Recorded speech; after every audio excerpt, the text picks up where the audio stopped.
Hello, welcome to the Mythology Manifest. For today's video, I am going to be telling a very well-known tale from both Greek and Roman mythology. It's a story of hubris, the wrath of the gods, and a transformation. It is the story of Arachne. I hope you enjoy it.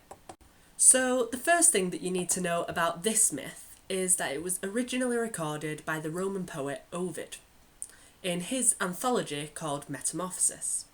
It also holds the tales of Medusa, Daphne and Scylla. The reason you need to know this is because this tale presents the goddess Athena, or to the Romans Minerva, in an incredibly negative light. Ovid did this because he was a Roman, and unlike the Greeks, the Romans believed that Athena, or Minerva, had no claim to the title of goddess of warfare, and so treated her as a lesser goddess of creativity and nothing more.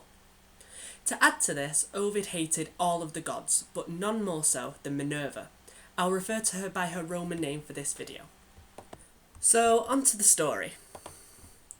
Arachne was a mortal woman, and she had no claim to riches or beauty or intelligence, and so she was often overlooked by everybody else.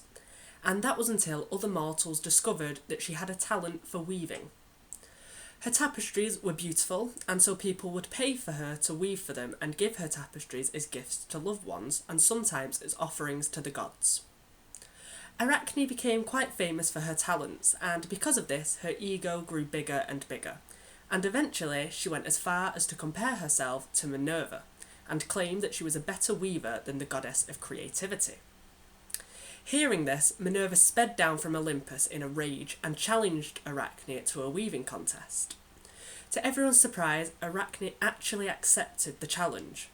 This was her hamartia, her fatal mistake, and the start of her downfall.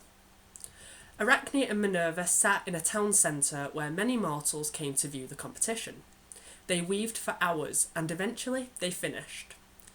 Minerva revealed her tapestry first. She had weaved 4 separate scenes which showed the gods as heroes and saving mortals from harm. It was beautiful. And then Arachne revealed her tapestry, which was equally as good, but she had also weaved 4 scenes, and they were the opposite to Minerva's. They were blasphemous and showed the gods as monsters committing atrocities. Minerva contained her rage and called on Jupiter, her father, to judge their competition. The reason she did this was because she was Jupiter's favourite daughter. Even he never denied this, and so she expected him to rule in her favour. This was not the outcome. Although Jupiter was offended by Arachne's depiction of the gods, he could not deny that Arachne's was the better tapestry, and he declared the mortal woman the winner. Arachne was of course thrilled, but as in most ancient writings, women, mortal women that is, could not be powerful or successful without feeling guilty, or in this case, afraid of what the gods would do. Arachne ran from Minerva and hung herself on the nearest tree, hoping that Hades and Thanatos would protect her from the wrath of the goddess. Minerva followed Arachne and found her dead body hanging from the tree. The goddess was not going to allow the mortal's death to keep her from her revenge. She resurrected Arachne and, using her powers, gave her many hairy legs, more black eyes, and a massive body. She became a human-sized spider. Minerva made Arachne into the world's first spider so that as a punishment she would have to weave with her thread for eternity. And it is Arachne's name that we get the word arachnid from, meaning spider. Another ending to this myth is that Arachne did not hang herself, but instead mocked the goddess for losing to a mortal.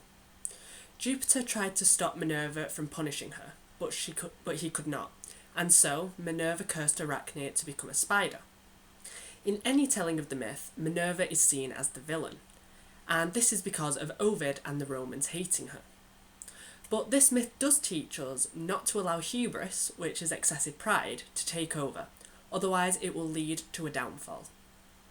After Ovid's telling of her, Arachne is never mentioned again in any other myths. I hope you enjoyed this video. If you did, please like, comment or subscribe. In this video, I mentioned Athena and Medusa. If you want to know more about these mythological beings, then please check out my videos on them. I also mentioned the depiction of women in ancient literature. If you want to know more about that, then please check out my blog for the Lytham Classics Association, which there is a link to in the description below. Also in the description is a link to this channel's Twitter account, so please feel free to follow that if you want to. This video will be going in my Greek Mythology Manifest playlist and also my Roman Mythology Manifest playlist, so please feel free to share that and my channel with anyone you know who loves classics and mythology. Let's keep classics alive. I will see you next time on the Mythology Manifest.